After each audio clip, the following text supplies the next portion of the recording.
more scary movies? Because you mentioned your top 5 before, so. Gosh, that's such a great question.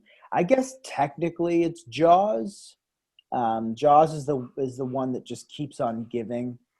Um, there's so many. I'm trying to think of the one or ones that I've watched multiple times. I don't know why I love talk about werewolf movies. I love Bad Moon so much. Not many people have seen it. Yeah, I don't think I have. Yeah, No. it's really phenomenal werewolf effects. You guys should check it out. The movie starts with just like an explicit boob shot, just like just tits right out the bat, and then they never do that again. Which is just indicative of the films of the mid '90s. But I think that's just kind of fun, and I really love. Even though I haven't seen it in a bit, Creepshow is just so colorful. Oh, yes. Yeah. Oh, yeah. Yeah, man. I feel like that question always has like, there's two answers. There's your all-time favorite, and then there's your recent favorite, because you can never shove away your constant go-to. I know, man. I mean, when you said It Follows, and I had actually forgotten about it, like putting my little list together, I was just like, shit, there's so many. Constantly so many that just pop up for me, like the recents. I mean, there's so many wonderful recents. I actually loved Midsommar. I couldn't get that one out of my head for a bit. And Autopsy of Jane Doe and It Follows. Wonderful. We all made the mistake of watching, there's a documentary on Shudder called In Search of Darkness. It's like a 4-hour documentary all about the 80s. As we were talking before we hit record, our love of like John Carpenter's score and stuff. Dude, my letterbox is just a wish list now of what you have to watch on the, I know, there was stuff I was like, I'd never seen The Stuff or The Brood or the guy who directed The Stuff, who they interviewed in The Search of Darkness, he'd done surprisingly a lot. Like, he did that weird movie about that like dragon that like flew around. And it was like a really really pulpy kind of movie with like a claymation like creature that flew around. Do you remember that ring a bell? I'll see if I can find it. Well, anyway, it was cool to see some stuff that I'd recognized just in imagery from my childhood, and they are doing a part 2 because there's so many. Like I haven't seen that Comet or Chopping Mall, or I'm behind. But yeah, that I devour that. And another really good documentary, I'm sure you guys, or at least one of you have seen it, is Never Sleep Again. Yes, dude, it's all Nightmare on Elm Street. Oh, it is actually phenomenal. They go through everyone, backstory, like the homoeroticism of number 2. They go into the claymation effects. They go into makeup effects. How Freddy's image changed. The comedy, and it's countless interviews. It's like 4.5 hours, and I think I watched. I love it. Yeah. If you had to rank the Elm Street franchise, then top 3, what would you go for? If I was to watch them, if you used to put it into the top 3 of what you'd say is the best 3 out of the entire franchise, what would you put? I actually really love. Oh, that's tough, man. Okay, that's not too bad. I think Dream Warriors and number 1. The original Dream Warriors and Freddy's Dead: The Final Nightmare. I think. Cool. No, actually, I'm sorry. New Nightmare. I think. Yes. Good choices. Because didn't Wes direct that one? Yes. Yeah. He did. Yeah. Because you can see like incredible. I think that's one of the best meta. So good. You can see him like just toying with what's going to happen in the 90s when he does Scream, and he just takes all this gold that he's already made. Yeah, because New Nightmare was meta, and then Scream was like ultra meta. Like he's referencing Nightmare on Elm Street in there, and then also mentioning the cliches of horror films and playing on those things. And yeah, man, it's crazy. I think it was Jed Shepard. I could be wrong. Who produced and wrote Host? Oh man, what a film! He was so good. My God, I think he was the one who maybe pitched this fan theory about the next Scream, but that the next Scream film, it might have been Jed, I can't remember, but that the next Scream film was actually going to be the real event that Stab was based on.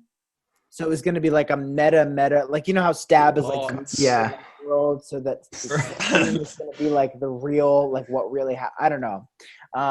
It was something to that effect, and I'll just be like, if they want to go that meta, I'm all for it. I think my brain kind of explodes. But anyway, yes, those three, the original Dream Warriors and New Nightmare, I think are just out of this world.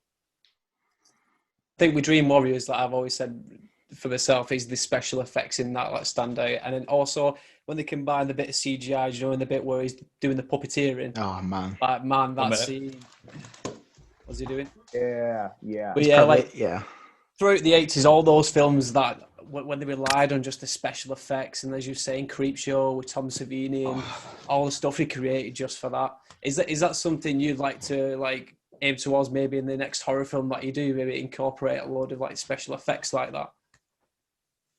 I think practical effects are so dreamy because, you know, I think our generation will probably not, I'm probably the oldest one here. I know I am, but I think we all grew up with, at least there's an adoration for those types of films with practical effects, and wherever you can utilize practical effects, especially practical creature effects, it's just so dreamy. You know, we grew up with the puppets and puppeteering of the Jim Henson era, and of, you know, Ghostbusters and Dark Crystal and Labyrinth, and you know, I mean, all the way up through, again, films like Bad Moon and The Howling, and you know, American Werewolf in London, and on and on and on. Yeah, I think any way to keep that world alive is really, I think it's kind of crucial because it's so effective. Anything you can do, this is a filmmaker, anything you can do in camera, anything you can do in real life or recreate is just it's unbeatable. And also, there's just such a charm to it. I mean, you know, was it John Hughes? No, Chris Columbus. I'm sorry, Chris Columbus, talking about a script existing for the next Gremlins, and that if they do the next Gremlins, there would once again be, and you can't just do CGI Gremlins. It's just effect. You're losing your charm, right? So yes, I'd like that to be part of as much as I do as possible. I think. Go on. Sorry, just staying on that subject. I think it's such a critical item for a film to be rewatchable, because I'll happily sit through an 80s film or a 90s film because I know they've got practical effects. But if you want to watch something from the 2000s that I know has got terrible CGI, it just takes me out of the immersion of the film. I don't want to watch it again. One of the ones that comes to mind right away is I Am Legend. I've only seen it once. Yeah. I want to watch it again, but I just think about the vampires just being they just take you out of it. And there's so much about them. I mean, that movie made me cry, you know, when you realize Sam's a girl. I mean, all that, you know, all those great moments. But yeah, I totally agree with you. And people hit walls, you know, where you have to rely on CGI, but I think a smaller movie where you can put some money into the practical can be so effective because, again, you're really interacting with it. You're really seeing it. That's why The Thing is so good. Man. Yeah, man. That's got to go on I'm coming up with all these movies I've forgotten about. Put it on my list. But yeah, you can't beat him, man. Speaking of practical effects, just to quickly jump back to Elm Street, you mentioned obviously with Dream Warriors, where obviously you got the puppeteering scene. One of the key things why I put the first one as top tier is because of that scene. Oh, mate, that was in Dream Warriors. Yeah, that was number one. Where it's that was number one. Yeah, where it's like Tina, and he's like, Dude, I mean, I think it's like, oh. That image and the image of the body bag being dragged. Yeah, yes, unreal. And It Follows feels a lot like, definitely pulls from Nightmare on Elm Street, just kind of the sense of dread in the town. It's just so good. Well, I think there's even like a classroom scene, isn't there? And It Follows that kind of references it with the old lady. It's that slow pace in It Follows of it. It's gonna get you. It doesn't matter how slow it's walking. Yeah. Oh man, it's good dread. Yeah, really, really good. I'm gonna add a bunch of films to my list now. I know I am. Trying to remember. I know I perked up. It Follows, New Nightmare, and there was one that I feel like we just talked about that was like, oh yeah, that one's also The Thing. Duh. Yeah. Thanks, John. Oh, 'Cause- Evil Dead. I mean, Dead by Dawn is. I mean, I know that the original. I don't think the original is that. I mean, the original is just you have to watch the original. But Dead by Dawn is basically the original with money, which is unfair. But I've watched that. I've rewatched that. Like I've rewatched, Hot Fuzz. I mean, it's just like so. I could just any time, any day. I could go 100 times. Checking that one out. I think it's. I Just feel like Hot Fuzz is such a quotable film. Oh yeah. It's like second nature to Sergeant bring that Angel. film up. Yeah. And just the transition shots. I mean, there's a great filmmaking. Edgar Wright's process and just how he's just the untraditional way of like showing the passage of time, like Taxi Light, The Plant, Yeah. riding on the plane, on the train. So effective.